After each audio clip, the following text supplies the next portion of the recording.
Welcome everyone to Removal of Masks. We're running through Masks of Nyarlathotep, the epic Chaosium campaign for Call of Cthulhu. Everything's been going really well. The investigators are currently on what they think is a side quest in the north of England, looking into some kind of monstrous killings. Let's see how that goes.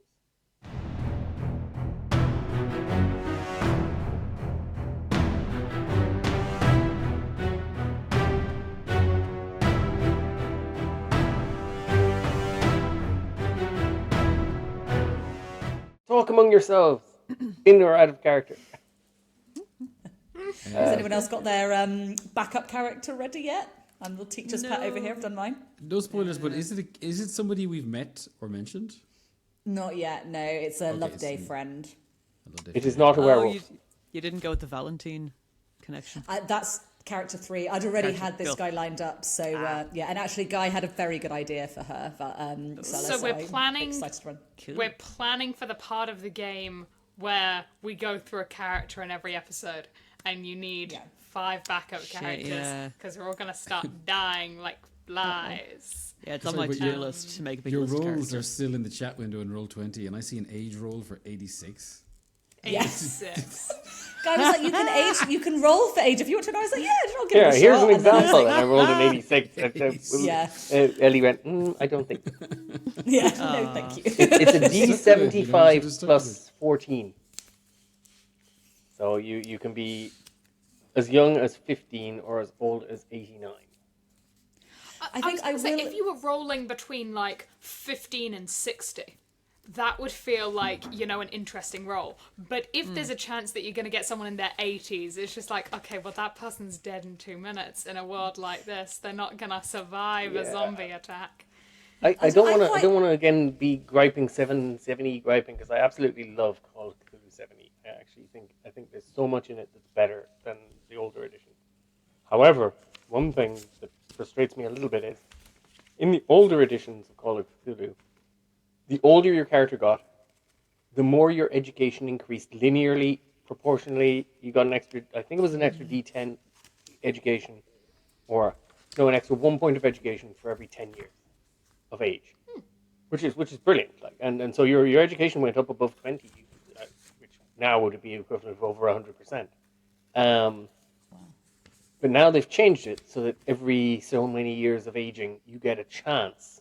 You get to do an education check to see if your education improves. Which I think, if you're going to be 85, and it gives you 6 or 7, let's say 6 education checks, and you get one of them, and your education goes up by 1 point. Well, that's kind of... Look how much appearance and how many physical attributes you're going to lose to absolutely no gain. No extra skill points, no extra learning, no extra knowledge. But, Yeah. I do think I'd like to, for like down the line, if we're, like 10 characters in, quite like to just do one that's just flat roll first and then come up with the concept once you've got your rolls. I think that would be yeah. Yeah, that would be fun. Yeah. and roll the attributes straight in and go, this is how it is. Yeah, and then go like, right, 93, appearance of 70, strength of 2. What are we working with here? Yeah, I think that is fun if you're, in a situation where they're gonna die quite quickly. Like I've done games where I was given a character rather than having to, like, I think it's easier to play a character that you have at least thought through, because it's easier to act that out if you just get given a thing of just like, oh, how do I play this? How do I act this? Yeah, good for a one shot. It is a bit harder. Yeah. Yeah. Yeah, Ellie and I were talking about that very briefly when she was doing up her side character or her backup character. I was saying, I would very much never make someone play a character that they're not going to enjoy, because you end up with a 2 or 3 session character, and after the 2 or 3 sessions, the player or the character mysteriously disappear. I've had players just go, not gelling with the character, bye-bye. Which is never great, because you go, geez, as the keeper, as the GM, you go, oh, I messed up there, because I should have spotted it, I should have helped them out of that corner. But I've also had players go, Yeah, not gelling with the character. Yeah, he throws himself in front of the next scary thing we see. Oh, okay. Let's roll up a new character then. We could have retired him a little more gracefully than that. To be fair, I'd have been tempted if I'd had to play Loveday as like whatever she was, you know, like a rugby player. This is not the vibe. She's gone. Very good. Okay, so who wants to give us a little bit of a recap, and let's talk about where we were last week.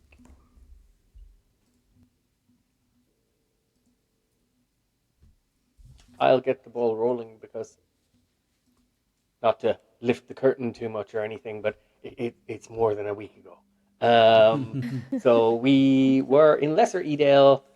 We had our little shaky moment encountering John Perkins in the bushes, thinking it might be a beastie. We were starting to get used to the rain or become waterlogged and not care. I'm not sure which. And we had gone around, and I think there was some traumatizing of the villagers, if I remember. Mihal or Valentine, do one of you want to just refresh our memories about our wonderful experience questioning the families of the victims? Oh, like the next The Osgood day. farm. The Osgood. Oh yeah, wait till I find my notes. This'll take a on while. that. Yeah, I mean, I think most of my notes are about the other one. So in terms of Mihal and Valentine, I just have Mihal and Valentine find Harold's house boarded up. They headed to the Osgood farm, right. where Mihal upsets the widow so much that she became hysterical, and then they fled. Mm-hmm. That was the extent of their detective work. The other guys did a lot better, New I think. character. She was so annoyed at us. She immediately changed character. She immediately, yeah. Did you like fumble a roll or something, or not fumble? Oh, but, like, I puked on something her face. happened. I can't remember. I just it was a bad. It was bad. Puked on the grave for her husband. There was much fumbling. Yeah. Yeah. And at the same time, between explaining to people why we need to tote shotguns around all over their quaint little village, Loveday and Ruby and Florence were bracing the Constable Hubert Tumwell. How did that go, lady? Yes, so, well, my notes are more about the phone call, so I'll talk about the phone call, and then if Ruby wants to join in with the rest. So he gave us the phone number for the victim who lived of the attacks. And when we called, we didn't get through to him, but we got through to the brother. And Florence's typical charm approach did not work, and in fact went very, very poorly. And rather than charming some information about this man, I very much offended him, and he got very cross. And and then to try and recover, I mentioned the constable's name. But in also mentioning that I'm a private detective, the brother thought that I was being paid to get information out of him, and yeah, that will have caused some trouble for the constable as well. So I don't think we're in anyone's good books right now. Yeah, Tumwell was not very happy with us for bringing his name into the mix there. It's a shame because he'd been quite welcoming up to that point. Yeah. I mean, As a even group, Loveday we're was not very getting on. charming. Yeah. We had to have some serious conversations about whether women are allowed to have guns or not. But apart from that, I think it was going quite well. I'm confident it's all going to be fine. We're going to be able to make up with him, I'm sure. We've got such a good track record. It's going to be fine. Everything's fine. Results also speak for themselves, don't they? Yeah. We also got some information out of the vicar. I've got some notes on. So we had the myth of the black dog of Edale, which has roamed for 300 to 400 years on and off, and from a journal in the vicar's house that was written in Latin. Finally got to use my Latin points. Very exciting. Sort of delves more into this local legend. It's a large hound-like creature. And it came about, according to the legend, after the trial of the witches of Wakewell. I'm not sure whether I've written that down correctly. And Evangeline Vane, whose name we will know, was a witness at the trial for the prosecution. And so one of the witches cursed her and her lineage with the mark of the beast in revenge. And I think that was the main piece of information we got there. We also found out that the Druids are a kind of a historical society. The vicar is, I think, one of them, or at least very close with them because he corresponds with them a lot. The vicar said he was translating the journal to help a friend out, and he also mentioned in that same conversation that Lord Vane is his friend. So I think that's relevant. I've just written down the constable's name for some reason. And then we found out that this time around with the beast reappearance, it appeared 3 months ago for the first time for 3 nights. I'm assuming it killed one person per night, but we didn't get that confirmation. We know on the third night, the constable shot it while it was savaging Harold Short, and it hasn't come back since until we all heard howling last night while we were in the pub. Very good. Okay, excellent. And right now, well, we'll start. To remind us all where we are, we'll start with a little cinematic moment. That's a cry of a bird of prey, a little shriek. And we pan in over the dales of Lesser Edale. We see a car rattling and jostling along the quite rugged little road below us. Valentine clutching the steering wheel, concentrating as she gets shaken around, going out toward Mamtor. In the back, you see a face peering out. It's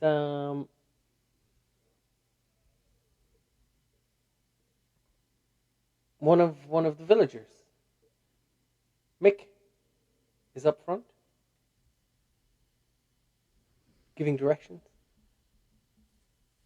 We carry on through the rain, out over Lesser Edale, continue out along the flatland to where we see the castle rising up. Among quite extensive grounds, little mausoleum here, little walled gardens here and there. Nice babbling brook. And this old castle. There's a cart pulled up. And a few people tottering away from the cart, stretching themselves and trying to ease out the kinks, as the lord of the manor, Lord Arthur Vane, welcomes them effusively and beckons them to come in through the big double doors into his hallway. We see Florence at the front, all smiles and charm, taking the lead, greeting her friend and beckoning her companions to come in.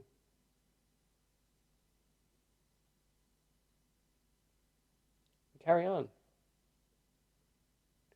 We rise up higher. We drift back toward Lesser Edale. As we do, we see something in the fields. It's red. Little spots of white here and there. Our bird of prey swoops in, quickly strikes at one of the crows hopping around, feasting on the shreds of flesh attached to the knots and lumps of wool scattered around this field.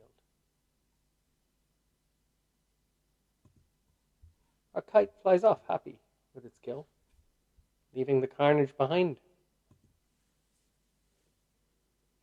And meanwhile, inside the castle, Lord Arthur is very welcoming. Come on in, come. Yes. And now we have a photo of him on the board. Not sure if everyone has seen it yet. I'll just pop it up again. Lord Arthur Vane. He carries himself with a kind of rugged confidence. He's not a large man, but he has large personality going on. Yes. So lovely hallway. I'm not going to give a grand tour or anything. Maybe Florence can show you around with the kids later. For now, let's go in. We go to the morning room. And he leads you through this quite large, echoey hallway. Stuffed fox on a mantle above a large, empty fireplace.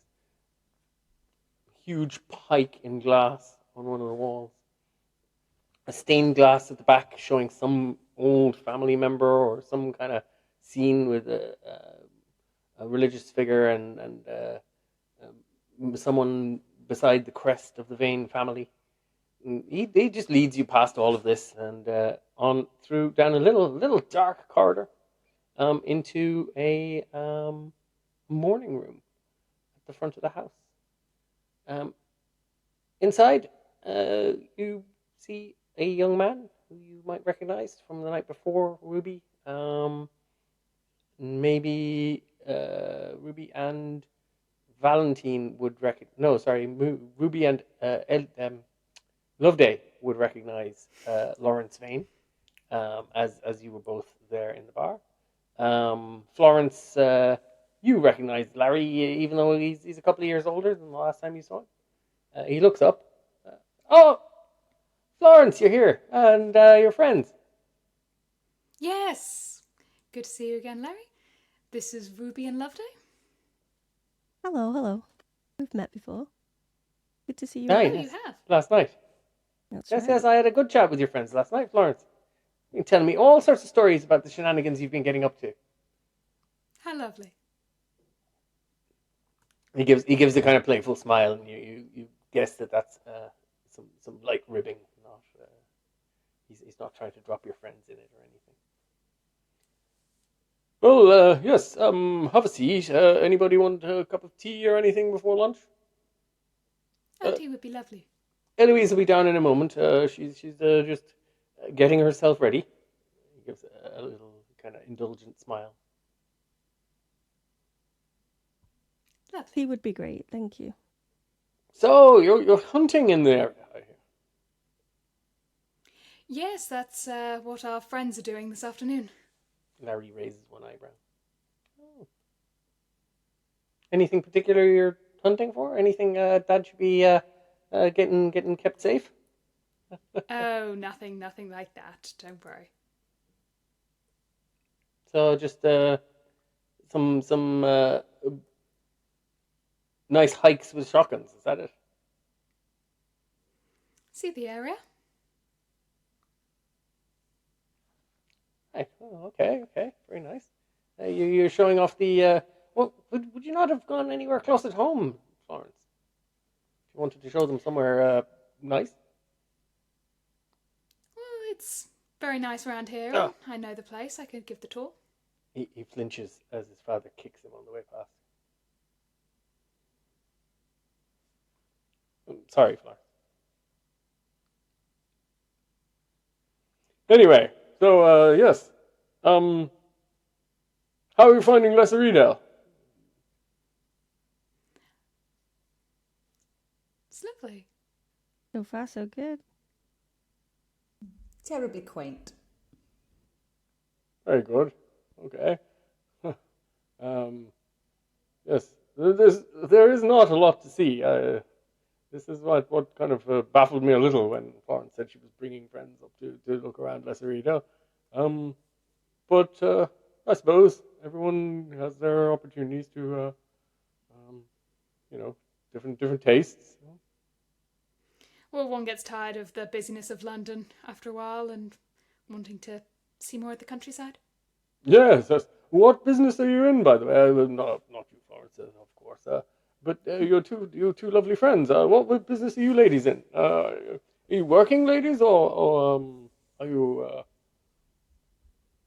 Working ladies? Certainly not. Oh, that's not what I mean. No, I mean there's a movement these days in much more of the young ladies of Eloise's generation are going into the workplace. Well, it's not for me, I must say. I'm somewhat of an amateur archaeologist, is perhaps the best way to describe it. Fabulous. Yes, I would say, to be fair, Ruby, I would say you and I are rather in the business of fun more than anything else, are we not? That sounds a perfectly description for what we are. Oh, Have you heard of the Llewellyns? Llewellyns.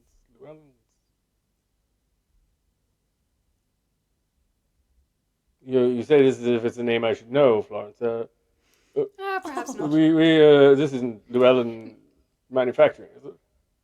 Llewellyn Arms? Of course. Yes, of course it is. Very good. So you are actually one of the set in London, then, yes? Yes, I am. Why, do I not look it? Have I not dressed for the occasion? I find these days everybody looks it. I go around the city, and every time I turn around, somebody else is dressed up to the nines. I show up in tweeds. I do try to be dressed appropriately for any occasion, but if I show up in a tweed jacket, I get strange looks as if I'm some kind of country bumpkin. Well, I, for one, rather like a tweed jacket. I think they're very dashing. Thank you. Ruby, the last couple of moments as he's been talking, you notice he's been kind of watching you, engaging your reaction. He seems to his interest is lingering a little on you. Yeah, I'm feeling quite awkward at the moment. I think I'm a little nervous about what he's going to ask more than anything. Could I do a psychology check to see if I pick up on that? Yeah, give us a psychology check. See if I can take a guess as to why. Oh, never mind, failure. I just think he thinks she's really attractive, and of course he would because it's Ruby. So, very important question now. Are we having beef or fowl for lunch? Cook has both on, but obviously the sides and the drink will depend on which you're going to choose. So I would like to let Cook know first. So fowl or beef?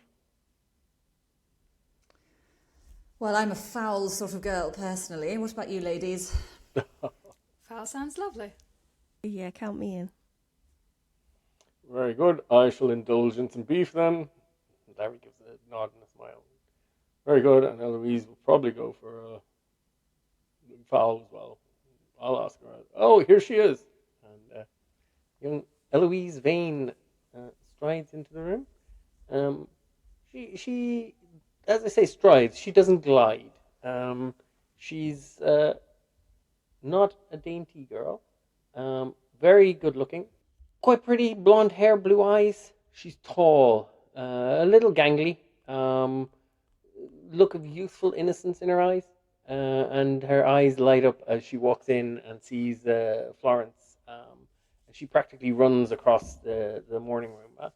Florence! And then she kind of slows a little as she gets closer to you. Oh, that's so lovely to see you. So lovely to see you too. She kind of takes your hand, unsure, kind of nervous. It's good to see you. How have you been? Oh, I'm great. Everything's lovely. Yes. I'm 21 now. You know. Oh wow. Yes. It's Yes, so yeah, you might be seeing me down in London soon. Dad said absolutely. when I was 21, I could start visiting the city. Oh, absolutely. There's so many wonderful things to see there. I'm sure Loveday could tell you about all of the best parties. Yes, you'll have to come and visit Ruby and I. We'll take you out to all the best spots. Larry gives a little bit of a snort as he. Good parties in London. Larry, you live in Lesser Edale. I'm not sure you'll want to be throwing stones right now. Oh no, I don't. I'm not part of the party set at all. Now, I gotta keep myself away from that kind of thing. I'm more go down the pub and have one with the villagers kind of guy. I He looks a little uncomfortable for a second. I didn't mean anything by it. I have some very good friends from the city. I'm not casting aspersions or anything. Well, Eloise, I think you would clear up wonderfully in London. They'd just love you. You look like a darling. Oh, thank you so much. And your Loveday, is it? It is, and this is Ruby. You're absolutely fabulous, Loveday. I love your dress. Oh, well, thank you. You'll have to come down to the pub and see what else Ruby and I have got. We've brought quite the selection. Oh, well, yes, I might do that. Maybe tonight or tomorrow. That sounds wonderful. We'll Well, see let's how much see if energy we still have after the meal. Quite. Lord Arthur comes back in. He looks a little troubled. I've spoken to Chef Larry, but one of the groundskeepers was waiting for me. It seems like there's been a little bit of a problem down the second quarter. Maybe after lunch you could take a ride on down and have a look. Yes, I'll go down, Father. No problem. Maybe I'll take Florence with me or any of her friends if you want to see some more of the estates. A ride, if you can say? ride. Yes. That sounds wonderful. It's not far, but it'll only be a short hack. But it's better than walking. Yes. It's been a terribly long Oh, time is since it? I've been on a horse. I'd love to. Good. Psychology checks.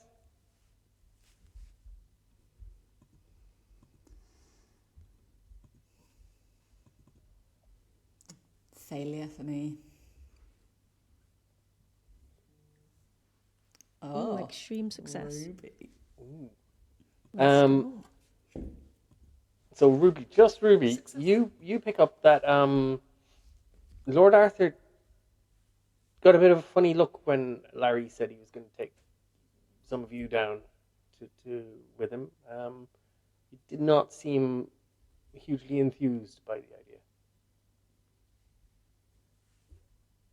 but he doesn't say anything. He just kind of waits and lets the conversation play around him.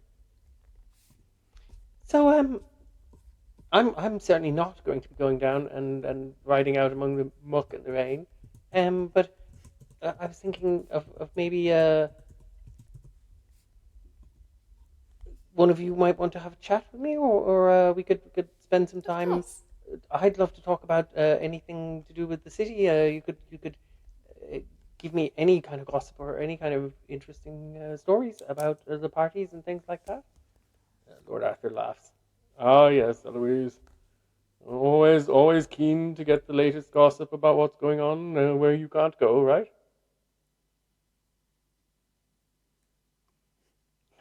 Yes, Father. We'd be happy to keep you company. So Arthur settles himself back down. Tea is brought in. Small talk continues.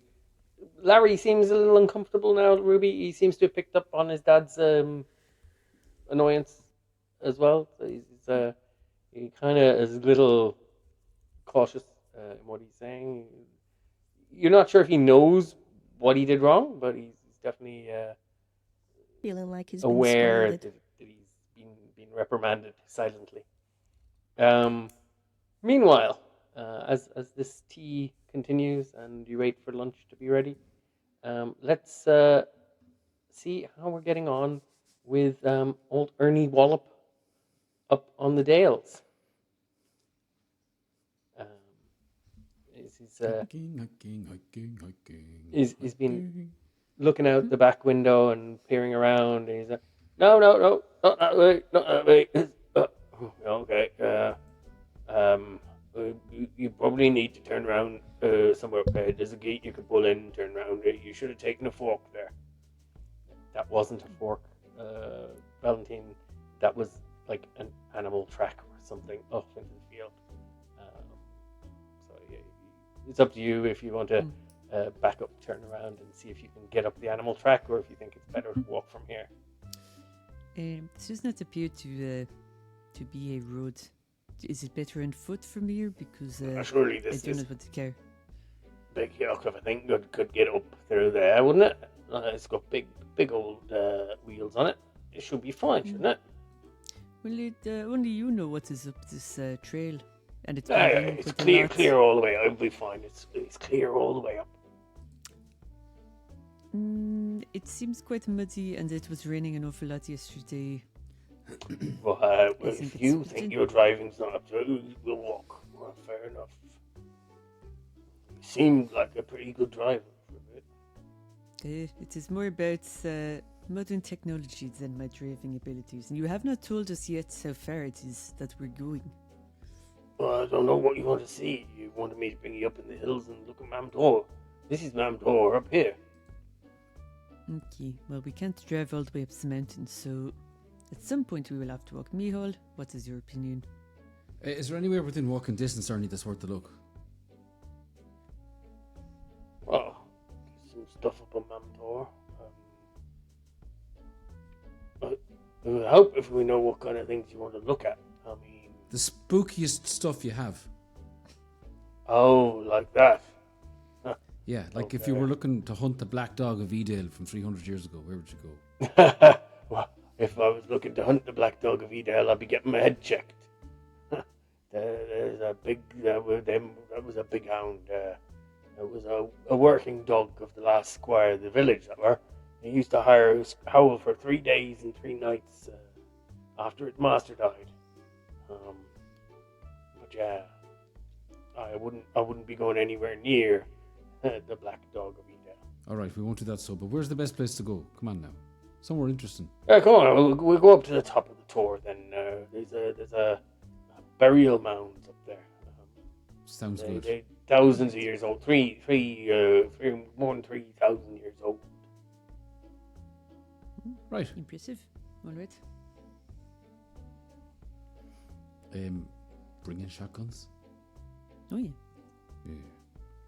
It's times like this. Bring what you like. There's nothing really out here unless the black doggy's around. It seems highly Ernie. unlikely that the 300-year-old dog is out here. But Yeah, that seems really unlikely, Ernie. It was a joke. Oh, good man. It's hard to tell with the accent. Maybe not in the best taste, considering that people got mauled by some kind of beast, some kind of dog a couple of months ago. I heard about that, yeah. Yeah. Yes. Still. Will not be What was all pleasant. the howling about last night? Ah, you see, could be the black dog. There you go. I have no idea. Yeah. What was it But actually about? If it wasn't a black dog, Don't what, know. We heard it. That was what we heard a few months ago as well. We've heard it every month since we hear the you've owls. heard every month since. At the full coming moon. Coming from where? Somewhere up in, well, sometimes up in the hills, sometimes it's out on the flatlands. But it's kind of a haunting noise. Well, it doesn't really sound like any dog I ever heard. More like a cross between a fox and some fella being tortured horribly. A cross between a fox and a fella. It could be. Could be a fella Might with be. the fox. We'll get going, Ernie, will we? We get walking. We can talk about it on the way. You see now, and for an outdoorsy kind of guy, you see he's a real reluctance to get out and start walking up the hill, up the tor through the rain. Right, I That's know. why he wanted to drive. You did say of course it doesn't. you give me a couple of points later, right? Yeah, of course. Of course. This might call for some hot toddies. It's cool right here. What is an ottuddy? A hot toddy. I'll show you later. You're going to like that one. It's all on us. Don't Oh, worry. you know how to hot toddy? Oh, yeah, we'll have a good one. They make a good one in the Laughing Horse. We'll make 5 of them, Ernie. You get us up this hill. Right, so let's go. Come on. See if you can keep up. And he sets off at a good lick up the Mamtor. You can walk faster than I thought. Well, he's on his way to beer now. That's true. As you walk, he seems to have plenty of remaining breath because he keeps chattering away. He seems hard enough to get started, but once he starts, he's one of these guys that kind of all oozes out without stop. This is one of the earliest. Well, we say it's the earliest. Some other people say maybe there's other ones, but it's the earliest hill fort in Britain. It's about 1,700 feet above sea level. The big one. But yeah, you'll see there's a big ditch up here, which would have been around the fort. Here, come in. See here, there's a gateway here. Oh, you see, you can see these kind of vague remnants of some kind of structure and pillars beside this trackway that you're on. This one here leads down to Ullin's Cross. If you went down all the way, this is this gate on this side. The other side leads to Mamnick. Oh, the cool wet is getting into my lungs. Something horrible at the moment. Can't wait for that hot toddy. Do people come up here a lot? Here's the thing. If we had better weather, we'd get tourists day and night here. But with the weather the way it is, yeah, you get the odd folk come have a look around, but there's not much people have money for holidays these days. So the locals would not come up here? Yeah, what for? I mean, you run around up in the dales and on the tour when you're kids. By that stage, you've seen everything, haven't you? We'll go walking around where you've already seen it. All right. So you wouldn't go for an hike, a nice walk on the weekend? Take me constitutional, no, I spend my time walking from here to there for other reasons. Most people around here as well, you find they work the mines or they work in the mill, or people don't have a lot of energy in the evening or the weekend to be roaming around the hills. Don't know, maybe you work in an office job, do you? Some of the time. Yeah, so maybe for you, getting out and having a walk around the hills is a refreshing bit of recreation, but for us, it's Tuesday, Are the mines still going then, Ernie? Well, there's a Blue John mine down the other side of Mamtor. I see that marked on the map. I thought it was a cave. Well, it's a cavern, yeah, but there's definitely active mines. What are they mining? Blue John. It's a fluorite. I think it's called. It's a kind of purple blue crystal, a bit of yellow in it. All right.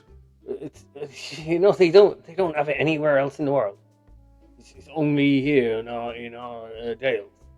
That's wild. What's it used for? Who knows? Jewelry, decorative stuff, but also all sorts of other things.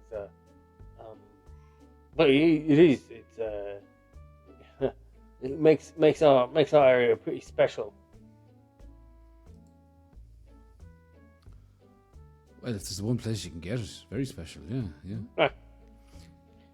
Look, Ernie, as we're Well, I was just going to say we're getting up to the peak now. The view here is pretty wild, and you get up and there's an absolutely breathtaking view over Derbyshire, And yes, there are burial mounds. It's quite an interesting kind of site from an archaeological perspective. If you had anyone who was interested in archaeology, they'd probably be fascinated by this kind of area. But for you guys, it's a bunch of overgrown rocks and dirt mounds. So like I said, there's nothing special to see besides the view. Is the cavern far from here to walk, Ernie? No, it's not that far. No. Shall we go then? Interesting. Mile or two down the far side. Actually, that'd be nice. That's nothing. Yeah, take I a knew stroll. you were going to say that. No. Oh, yeah. If I'd known you wanted to go to the mine, instead of drive around the other side with the bloody tour, we could have walked up the far side. Well, which would be quickest now? What do you want to do? No, we're not walking back down to the car.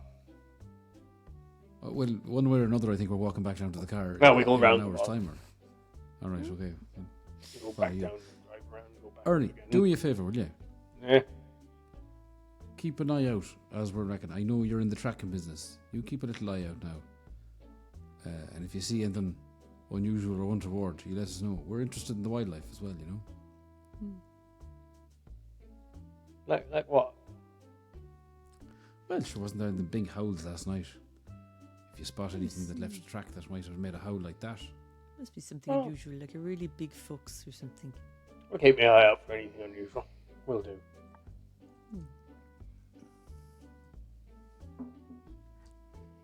In all these months now this howling has been going on, have you ever seen any odd tracks or trails? Nah. Now, Ernie, come here. That dog, that supposed wild dog now, was shot down in the village and it ran off into the night howling. Are you telling me you didn't even go out to have a look? See if you could see where it went? You must have, sure. The constable sent me out after it. Oh, yeah? Bit of blood trail. Some odd scuffing. But I didn't find no dog tracks, nothing like that. All right. No tracks at all. What's it you want me to keep my eye out for again? You said tracks, right? Or any kind of unusual marks. Oh, yes, we love. Nice subject change there now, hunting. Ernie. Yeah. Psychology check if you want. Yeah. That is subtle as a sledgehammer.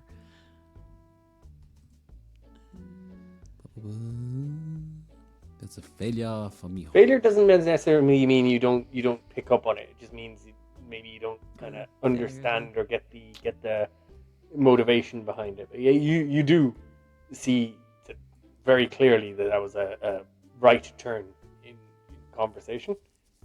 Deliberate, definitely intentional, but you kind of have no idea what kind of evasion this is. Is it guilt? Is he the killer? Is it don't like to not know something, so I don't want to say anything, or you can't discern his motivations. But definitely, yeah, that was clearly an evasion. Right. So if we're all done up here, we can start walking down toward the cavern. That's it with the No, I mean it's a live mine, right? So it's going to be active. People will be there. Oh, an active mine. So they have dynamite? No, they're not mining with dynamite down there. No, they're mining crystals. Don't know. I don't know an awful lot about mining, but I figure blowing the crystals up probably is the opposite of what they want to do. I think sometimes you have to blow through a bedrock, but I take your I point. don't know. I don't know that much about it. Now, do either of you want to give me tracking checks as we're creeping Yeah, down? I was gonna- keeping I was gonna the ask for a weather spot. out. Spot hidden, is it? You could give me a track spot check for hidden the if crack. you want. So, Yeah, you go for spot track. hidden. well, I got a much better chance to spot hidden. Should I do that? Nah, fail. Up to you. I'll do a spot hidden. Hard Hey. success. Hard success. Very nice. Yes. Ernie's looking around and he's still chatting away to you, and even at one point he points out some kind of a particular type of flower. He says it's only on these hills, doesn't grow very much elsewhere, for down in the flatlands. And Michal, you spot something amid those flowers. It doesn't look like a flower. It looks like a scrap of cloth or something, white cloth. Have a little look at that there now. You go pick your way over and have a little nosy around. I will indeed. Okay. Give me 1 second. We will see what you find.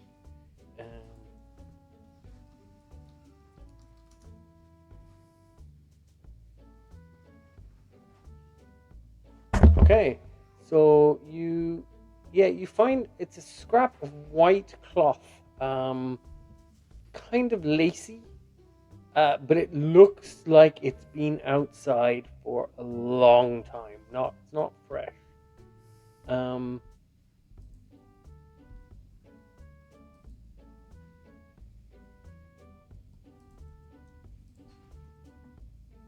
But it's not the kind of cloth that would be out like outdoors. It's not linen or anything like that. It's like a lace frill, possibly from a lady's dress or something. I'll draw attention to say, Ernie, Valentine, look at this. What do you make of that? So someone's been dropping a bit of trash out in the hill. Yeah. It looks like it was torn off somebody's clothing. Yeah. It could This be is a bit the of kind of thing you'd clothes. normally Someone out for a wear walk, here. got it on a rock or something, maybe. Ah, you're probably right, yeah. Yeah, but you said not that many people come up here. And if someone is going to work in the mines, they're probably not wearing lace. Yeah, I don't know. Tell me this, Ernie. Would you know a fellow by the name of Perkins? John Perkins. That's the lad, yeah. The fellow's daughter died. That's him, yeah. Why'd you ask? We bumped into him yesterday. He was very upset, you know. I was hoping that she'd do a good job around here looking after him. You don't have a very kids, no? vulnerable place. Huh? You don't have kids, no? I don't, Ernie, do you? No, me either. So I can't possibly know what he's going through, right? Yeah, he's going through a lot now. I was thinking of him for... He mentioned in passing, he mentioned there's something about his daughter. He was supposed to meet her up on Mam Tor there, you know. Something about going out here to meet her, or... No, Didn't quite pick up what it's exactly her what it was, dress. but... What she'd be doing wandering around on the tour, I don't know. Well, that's what we said. Did you know her at all? Well, everyone knows everyone. Do you know him well? That'd be a yes then, Ernie, yeah. Okay. Alright, John, I know John quite well. I think he's a good chap. And Lily wasn't prone to wander around up here in the tour, was she? Lydia? Huh? Lydia? No, she wasn't. His daughter? Yeah, Lydia. Yeah. Yeah, she wouldn't. As far as I knew, she went out around wandering around the wildlife. No, she was. No. How old was she when she passed away? Oh, young lass. I don't know. I don't keep track really of how old or how young the young ones are. How Don't young really of a get involved or lass? mix with the young ones myself.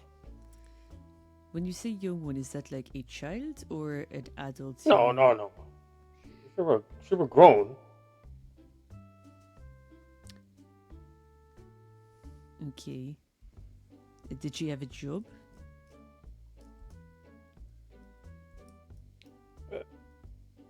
Yeah, I ask a lot of questions about the murders. It's not why you're around here, is it? Not asking about the murder. Ernie, just honest asking to about God, the young man. lady. We arrived into the village and we were told that a bunch of people had been killed by a wild dog, and then we heard howling in the night. I mean, it is the topic that's on our minds, I have to be honest with you. Yeah. I suppose that makes sense. We keep getting told that the constable shot the dog and it ran away, and we all know that it's dead, and yet there was howling last night and nobody seems to be bothered at all. You know, I mean, I would have thought you'd be a little bit concerned yourselves about the murders. And you said yourself, Ernie, that you Well, tried to track it the after it's been constable shot the but- dog. But you said you tried to track it and could not find it after it had been shot, no? Oh no, I went off to die in the hills. Is what the constable said. Oh, well, let's hope you're right. Let's hope you're right. But you're right to notice that we were asking. Anyway, about this way. lines, you know. And he strides on ahead, leaving you These kind guys are of at trying to work. leave you a couple of strides behind as he hoofs down the hill now. Okay. Meanwhile, back in the castle, you guys have been led in to a dining room. I'm just going to throw a map. Just a floor plan, just for your own sake. Florence, you know the layout of the castle. You've been around here before, years ago. I'm just going to throw it up, just for the sake of, as we talk about where you're going or what room you're going into. I'll just ping it. It's on the board there. Okay. You're down on the ground floor. You were in the room on the left, the morning room. Brings you out into that grand hall. Brings you across and into a similar room on the right hand side, except that this one is laid out more as a kind of dining room.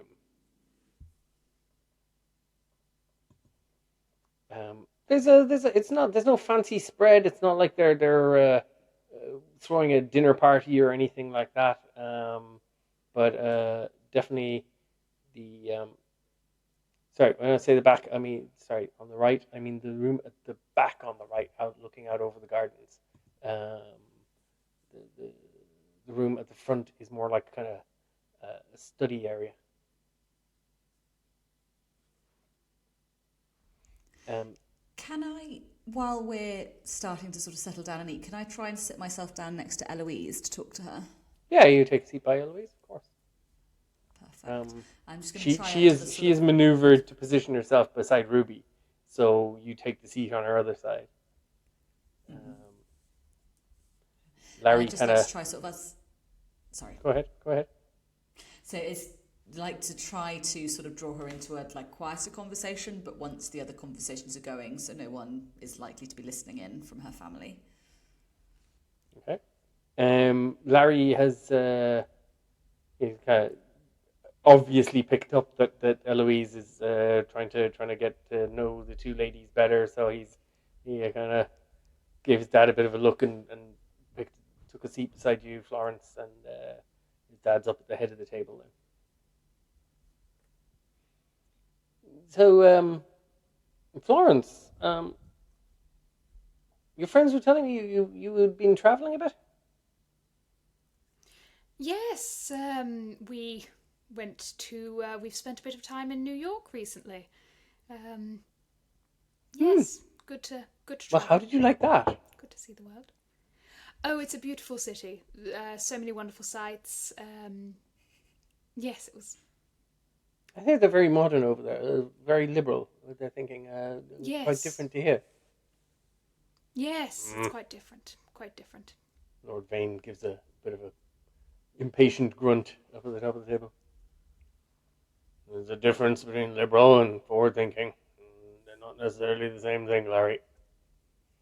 Of course. Our dad, no politics. We said no politics, right? Florence knows what I'm talking about, don't you? Of course I do. Anyway, yes, let's not get bogged down into any of that. Well, the food dig-in is a bit of a starter. We'll have a couple more drinks maybe before the main course comes out. And I was thinking, Eloise, maybe you could give us a little bit of a song or something. And up to that point, you guys have been getting a chance to have a little chat with Eloise, so we'll kind of switch and cut back to that. So you sat down. Larry had started talking to Florence, and you guys had she'd been making a little small talk. Anything you wanted to bring up in particular? Yes, so I'd like to sort of lean in, girly gossip style, and say, so your father is a wonderful man. He's quite protective, no? Why doesn't he want you coming to London? We could have such fun, the three of us together. Well, he's always said I'm very young for that, and but now, he said when I turned 21, I'd be old enough. Key to the door and everything. But I don't know. He's still not certain. But we're discussing. I'm hopeful. Well, shall we help you work on him over the next few hours? I've got a lovely place in. Oh, God, Gently does it with father. He's, oh, right. Need to let things stew over time and little nudges. That's the way with that. Well, What if we is invited- he the Oh, sorry. same with Larry? Is he very protective with Larry? No, as well? Larry gets much harder. And she kind of takes a little sideways glance, hoping she's not said anything too loud. And that's kind of the moment where she's asked, and he says, maybe you could give us a bit of a song, Eloise. Oh, Dad. She glances over to the corner where there's a piano, and she's like, no, I'm not sure I feel like it, Dad. No, there's no music or anything. It's not like when we have, a dinner party or something. Don't you play the piano, Loveday? I do. I'd be delighted to accompany you. Oh, do you? That would be fabulous. Oh, see, there you go, Eloise. Eloise, really? Isn't that a wonderful coincidence? And I'm going to try and give her a commiserating look, like I get it, Dads. What are you going to do? yes, I suppose something simple. Do you know any modern songs? Anything I'd know? You probably know a couple of kind of lighter, more modern tunes, yeah. Yeah, I'll name one I think is really popular, so she's more likely to know it. Meanwhile, Larry's kind of taking the opportunity. Florence is kind of leaned over toward you. He's like, "Yeah, Dad's still at it. Same old things, pushy, and we're always trying to arrange our lives." So. Yeah. How about you? Is your folks still trying to set everything up for you? Well, I'm quite independent these days, actually. The business is, yes, I'm quite independent.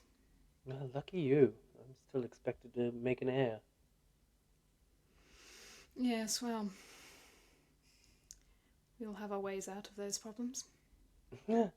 Yes, but we've talked about this before, haven't we? That's Of course.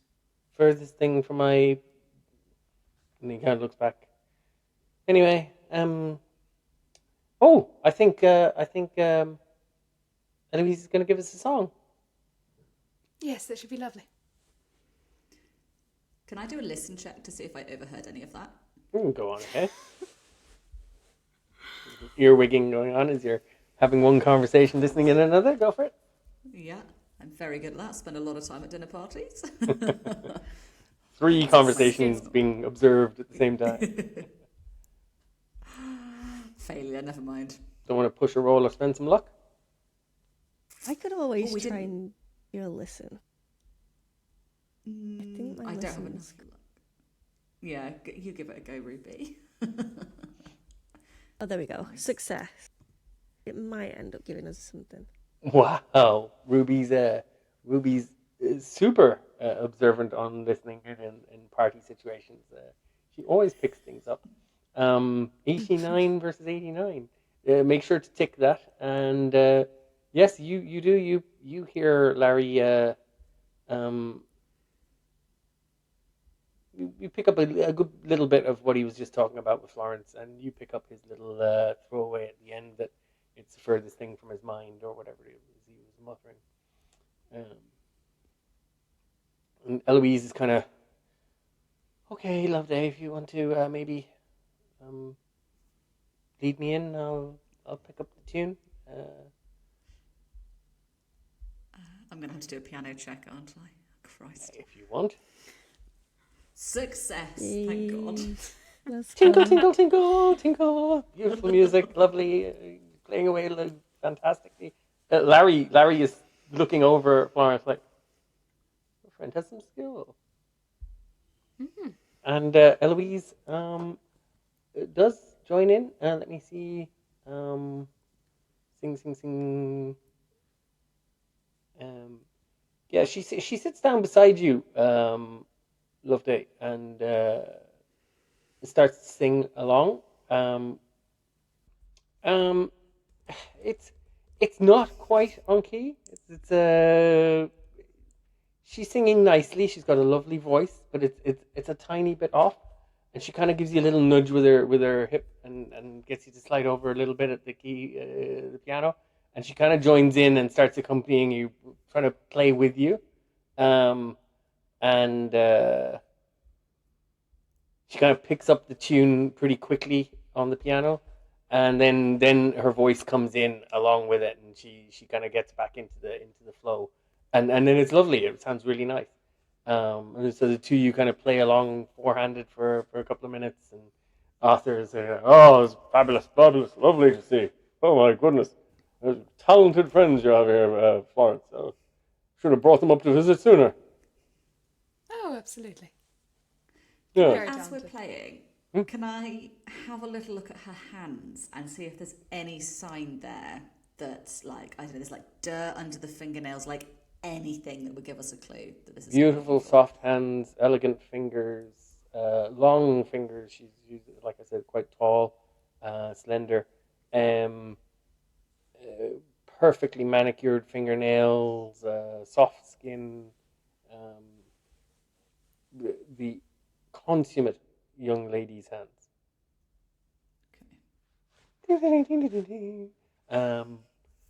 And as she finishes, Lord Arthur turns to you, Ruby. You young lady, any skills hiding there?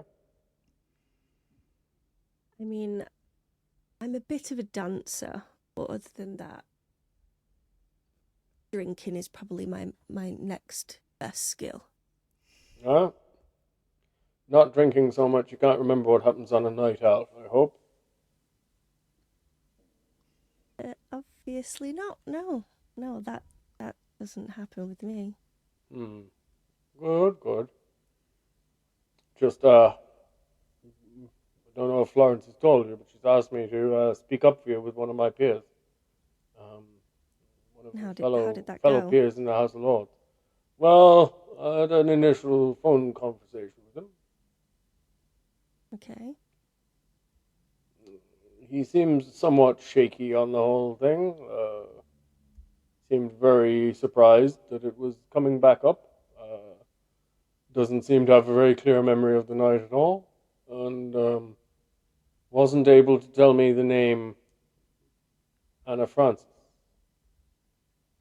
So I am inclined to disbelieve his story. Does raise the question of why he's got it in for some young lady who attended a party at one of his mansions. That is good to know. Thank you for checking on that, by the You way. have no I insight appreciate into the you. why, Appreciate it. by any chance, young lady?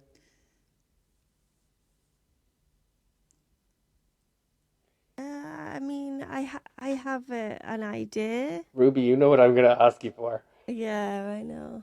Could you make a sanity check for me, please? Or, I believe you have been talking, and you guys have been talking among yourselves about a bit of kind of deep breathing meditation, kind of trying to relax and that kind of thing. So, if you wanted to, you could try and just give me a POW check. A what check, sorry? A power. It's one of your attributes. Up under like strength, con, size, those ones. Pow. Oh, yeah, I see it. You could give me a POW check instead of a sanity check to center yourself and try and take a deep breath, relax, and not let this memory creep up on you and take you out of the current moment. Could Up to I you. Fail. could I come and support her? Like, come over, leave the piano, and like come hold her hand. No, and, no, this like, is while help this her is while you're playing. while I'm playing. Yeah, you're not privy to this little engagement. He's It's deliberately betrayal, Loveday. isolated her a little bit. Okay, so you don't get the power check. So you try your little centering exercise, and okay, I think I can do this. Loveday told me it's okay. I should be able to calm down. But no, so give me a sanity check then, please. Failure.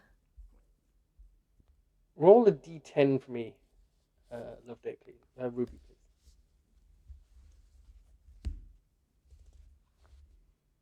Ten. No, I was about to say nice. It's not going to be nice. No. Roll a that- D. is that worse? Roll a d100, please. 57. Does she? Ruby, one of the paintings behind Lord Arthur on the wall is of someone, someone vaguely resembling him, but in a kind of medieval garb, right? But it's a really Resembling nice, it's a Vane. kind of close-in portrait, and the man he looks like Lord Arthur, but a much kind of more kind of pinched face, kind of tighter look. He's quite a cold aspect to him, and he's very, very kind of medieval clothing. It looks like a very old portrait. And as Lord Arthur is asking you a question and saying, "What do you remember?" Blah blah blah. Well, you can't really think of anything else but this picture, this portrait. And you are for a while, and I'll tell you when it's over. But for a while, you are developing iconomania, which is an obsession with icons or portraits. Okay, and so right now is all you can think of is getting a closer look at this portrait of one of his ancestors that's on the wall. You're just suddenly overcome with a desire to look more closely. Look at this painting! I've never seen it before.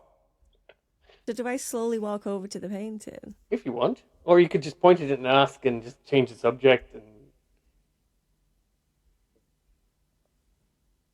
That's an interesting painting you've got over there.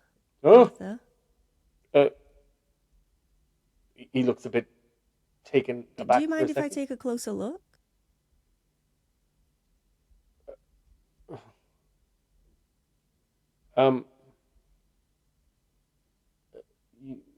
Yes, you can. That's also an author. That's a Lord Arthur Vane, from around 200 years ago, maybe a bit longer. He was dressing for an older look. What? He looks at you, Florence, like, what the hell is going on? Yes, and he gets up and follows you over to this painting. Is that you see here? It's done in almost like a Renaissance style of a medieval knight, but look like a baron or something. But it's and he's kind of really stumbling and hesitating as he talks to you. He's like and you're barely listening to him. You're so kind of entranced, engaged with this picture and this the artwork and the way it's painted. But if you look closely, you can see people. There's been artists written papers on it. If you look at the artwork, the brush strokes, it's definitely a much more modern style. But Mesmerizing. As I just stare at this painting. yes. Anyway, look, the meat is arriving. But perhaps we should eat. Yes. He goes back over to the table, and Florence, he's giving you a very strange look. Can I get up from the piano? Yeah. At this to point, Loveday, you Ruby? guys are finished, and you see Yeah. this has been going on. You're like, what the heck is going on over there? Yeah. Yeah. Can I just go up to her and sort of put an arm around her and just sort of say, "Are we okay? What's going on here?" You don't even notice that Loveday's there so much. Ruby. Can I try and just gently steer her back to the table? She wants to bring you away from the painting, Ruby. What do you think of this idea? Don't you think this is a beautiful painting, Loveday? Undoubtedly, it's truly fascinating. The brushstrokes are exquisite. Do you know, we might have a marvellous view of it from that side of the table. So we could go sit down and we could see how it looks from the other side of the room. What do you think? Oh, okay. Okay, we could do that. Yeah, and we can come right back if you're not happy. But I just think it would give us a lovely viewpoint. And I'm just going to try and gently steer her away and give Florence a what the hell look as I go round with her. Florence is giving you an equally what the hell look. Larry is looking back and forth between all three of you with eyes a bit wide. Lord Arthur has settled down, and he is complete aplomb now. He's just cutting his beef, carving the beef and serving for himself and Larry. Here you go, Larry. Nice and rare, the way we like it. Well, that looks like a delicious joint of beef. Your chef is really quite something. To sit Ruby down quite firmly. The pheasant should be fine too. Yes. I do love pheasant. Yes. I must apologise for my dear friend. She's had quite a tough time of it lately, and it sometimes manifests in slightly unusual ways, but she'll be just Ruby, fine. you no idea what Loveday's talking about. Like, you've no recollection of being entranced with that painting at all. Loveday is being very weird. Sorry, the painting? Don't look, my darling. I'll tell you all about it later. It's fine. We're all right. We're having a lovely lunch. Yep. Good food. Yeah. Good company.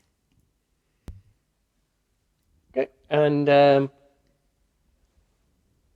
Larry, at one point, Florence, so are you going to stick around here and while your friend and I go for a ride, or are you going to come for a ride as well, Florence?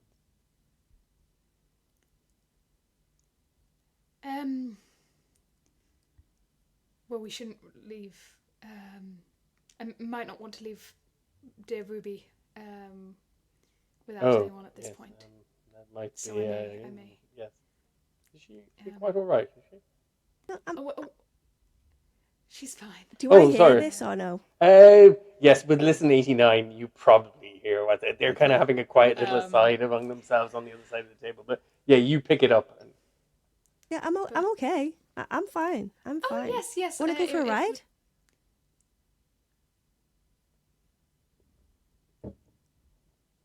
Well, No. definitely Florence going. was just telling me that she's interested in old books.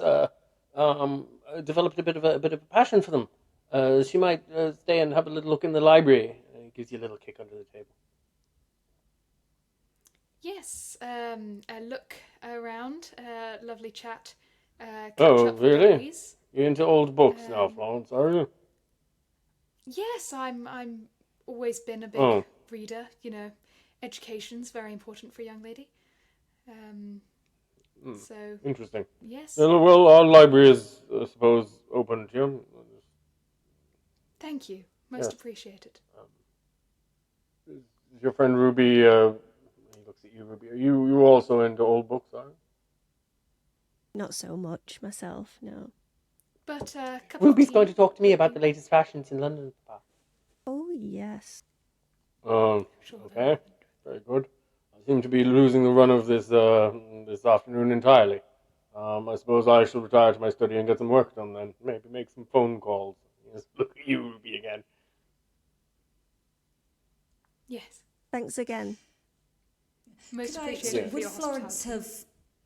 Would Florence have mentioned to me or any of the group that should sort of ask Lord Arthur to intervene on Ruby's behalf? Yeah, because Ruby was in Ruby overheard that phone call. Yeah. So I think you only spoke to Ruby about it, though. Everyone knows. Oh, so you talked to everyone about it. I didn't know that. Sorry, my bad. Okay. Wait, did we... I'm pretty sure I you only thought talked to Ruby about it. I could be wrong. Oh, Okay, let's say there's been plenty of opportunities you I could have don't told the remember. others. If your intention was to tell them, that's fine. Yeah, absolutely. Yeah, my intention was for that to be open. In Yeah, fact, okay. I thought, when we made the plan for coming here. Oh, that's right. You were explaining why you knew Lord Yeah. Arthur and why he'd come to mind and why why rung him. Yeah. Okay, yeah, 100%. You're dead right. Yeah. Okay. Which goes, like, oh, Lord Vane, you wouldn't be speaking to that friend of yours in the House of Lords who's creating all this bother for Ruby, would you? One eyebrow ascends toward his bald pate. I didn't know my business was such public knowledge, Miss Llewellyn. Why?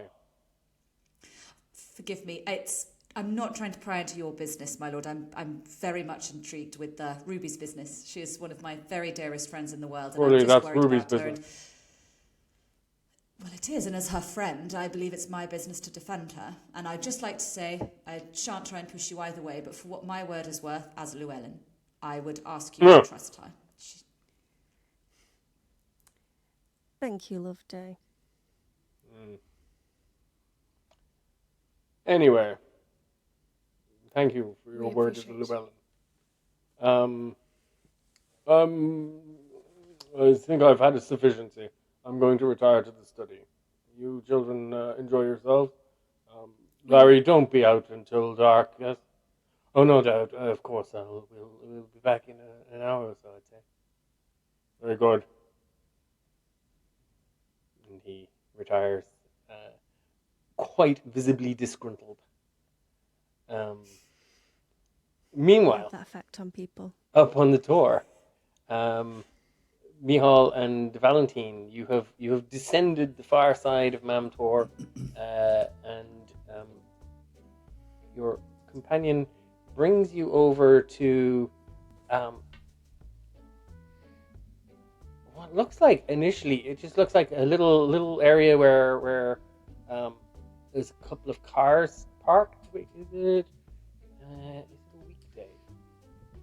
It's not a weekday. It's weekend, isn't it? So where there's space for a couple of cars. There's currently only one car there, and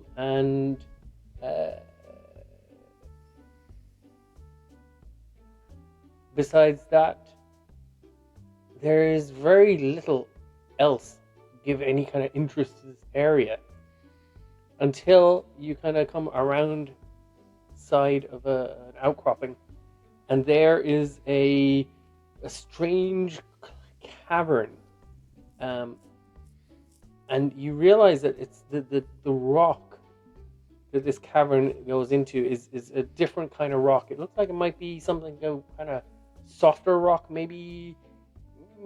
I'll give you limestone unless anyone has science skills and wants to roll and see if anything specific about it, but it's like a limestone cavern, and it's quite narrow, and as you walk up toward it, he says, this here is the Blue John Cavern. There's quite a number of chambers inside. There's bull beef. That's the one that's still being worked for mining. The Blue John looks like raw beef. And there's a waterfall cavern. There's a crystal cavern.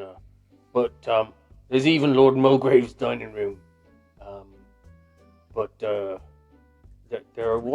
a watchman inside. If we, I don't know. Do you want to go in and have a look around? I don't know if the watchman will let you in. They're a bit Of course he will. particular about this kind of stuff. Hey, The I mine, liked it's what a you were saying working about there mine, you being know. You said there was a dining room in there? Yeah, old story. Lord Mulgrave, one of the older lords, Lord's Vane. He said he dined in there, entertained a group of miners in a big natural circular chamber. He had furniture, chairs, and a dining table brought in and everything. Nobody really knows really nice. why, but it's a very old story about this area. But yeah, so that cavern has been called Lord Mulgrave's dining room ever since. Yeah, that's quite nice. Yeah.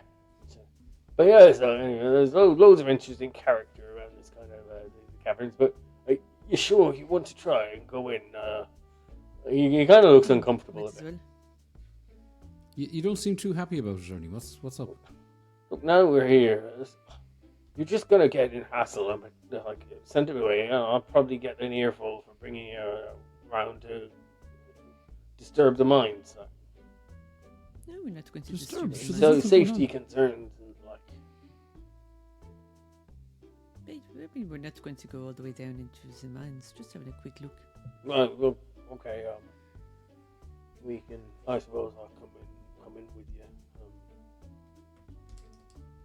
He kind of walks up to the entry and then kind of backs away a bit and says, "You go first." Right, Valentina, you feeling charming? Uh, We can only improve.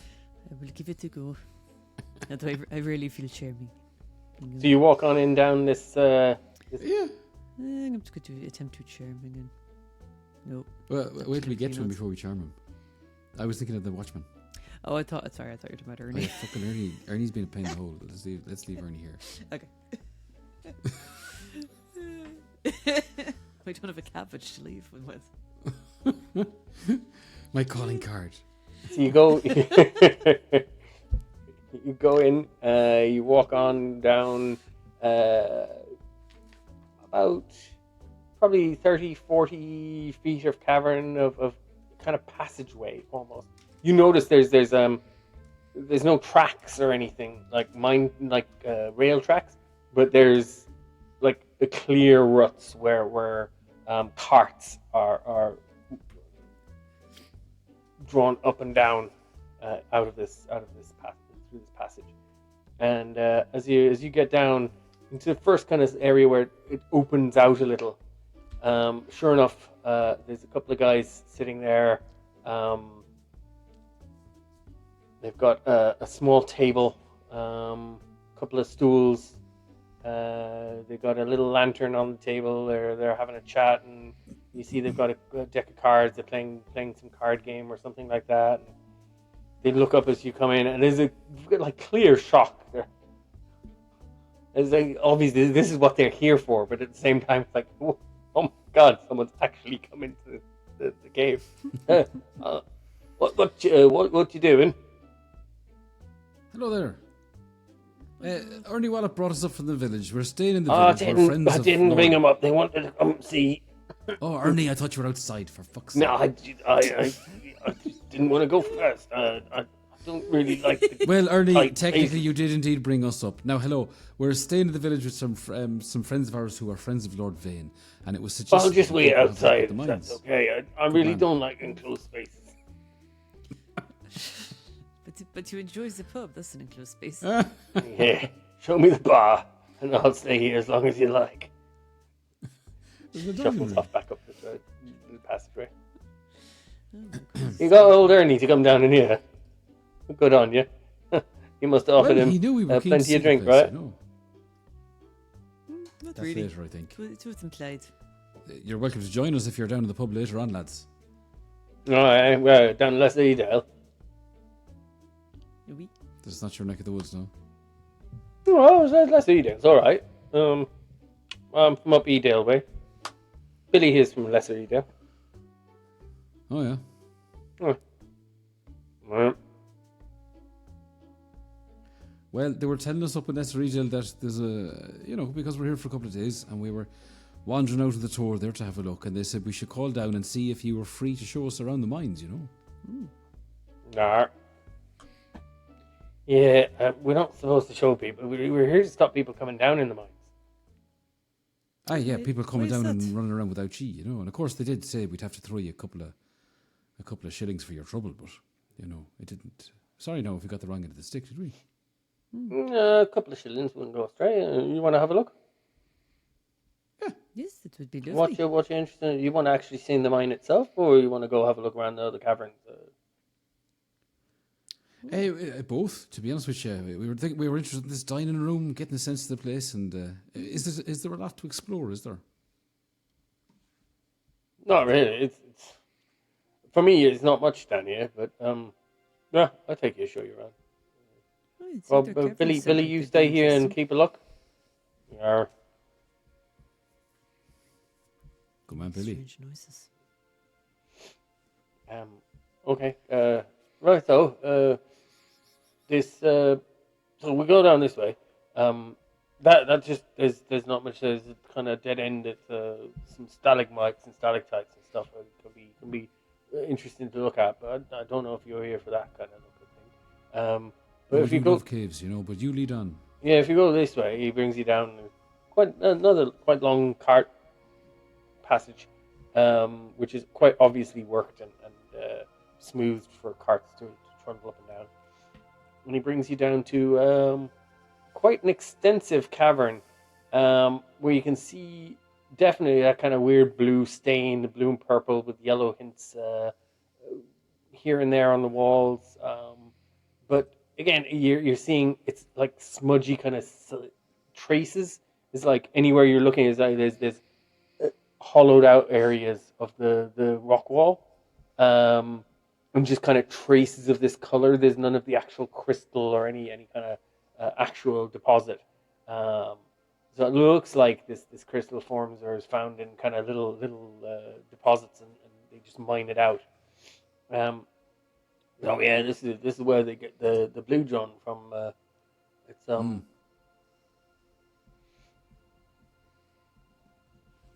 Yeah, what do you use blue jaune for?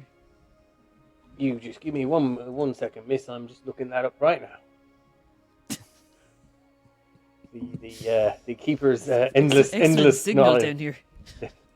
The keeper's endless knowledge is not quite up to the uses of blue John. Banded fluorite.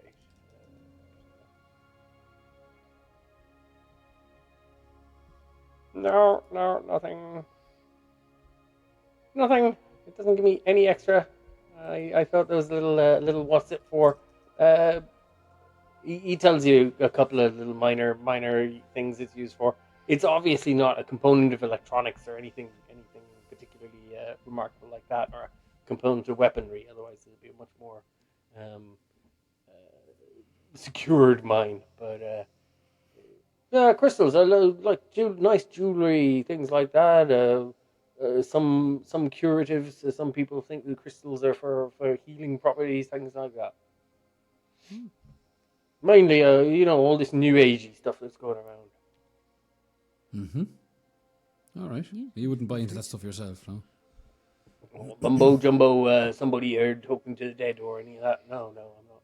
Oh, Jesus, Not at well, that's a relief now, because I'll be honest with you, up in Edale, it's nothing but ghouls and monsters and ghosty wolves and all sorts of superstitious stuff. I'm glad you're Black dogs and the like. 2 feet planted in the ground. That type of thing. Big imaginary zogs. Yeah. No, nothing like that for me. No. So he shows you down. He shows you around the caverns that Ernie was telling you about. You get to see the mine, if there's any interest in that to you. You get to see where the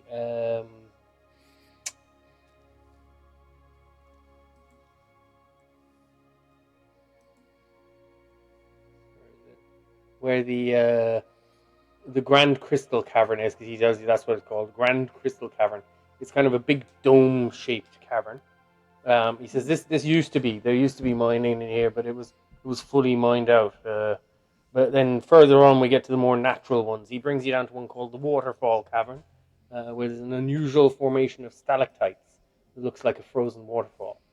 And he brings you down to Lord Mulgrave's dining room. He says there's a natural chamber, full just pure circle. You're not supposed to really get circles like this in nature, but yeah, this is where that Lord Mulgrave was supposed to have a dinner with a group of miners. Don't know why. There's somebody caverns here. Do you ever like find people squatting in here, or Well, that's living why in any of the caverns? there's guards pretty much all the time. Night watchmen, even at night. Just cavern is black and slippery, dangerous and wary. You gotta be careful. That's why you're there, is to stop people from disappearing and dying in caverns. Aye. Has it ever happened? I think years ago when there wasn't such a rigorous safety consideration. So yeah, I think people had accidents there. You ever hear anything like there must be so many weird echoes in these caverns? Do you ever hear any Pretty strange silent noises? down here. Oh, really? No, nothing much. Well, is there anything else to see? No, look, and he kind of brings you back. There's one more. He says, beyond Lord Mulgrave's, this is it's just dark. People say it goes down another 50, 60 feet down there in the dark, but there's nothing really back there. Well, have a quick look. Have the old flashlight here. Shame to go all this way and not to go 50, Okay. 60 feet. So you carry on a little bit further. Yeah. Okay. Start looking around. This flashlight's from New York, Came all the way over. Give us a spot hidden, Mick. Where is my sheet? I'm gonna give one as well. Are you going with him? Yeah, I think. Yeah, critical success. Holy manoli do. That's Okay. good. Okay, brilliant. Thank you very much, everyone, and we'll see you next week.